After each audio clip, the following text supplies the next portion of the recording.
ગાંધીજીના ગુજરાતમાં આપણે બંધારણીય રીતે દારૂબંધીનો કાયદો અમલમાં હોય ત્યારે ગુજરાત સરકારે દારૂડિયાઓને છૂટ આપવા માટે અને બુટલેગરોને મોટો ધંધો થાય એ માટે કરીને ગાંધીનગર ગિફ્ટ સિટી ખાતે દારૂ પીવા માટેની છૂટ આપી એ ખરેખર નિંદનીય છે।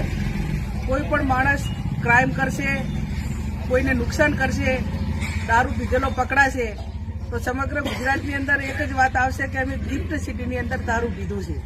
ત્યારે હવે ગુજરાતના દારૂડિયાઓને અને બુટલેગરોને જે માઉન્ટ આબુ અને બીજા રાજ્યોમાં જવું પડતું હતું એના બદલે ગુજરાતની અંદર જ વ્યવસ્થા મળશે।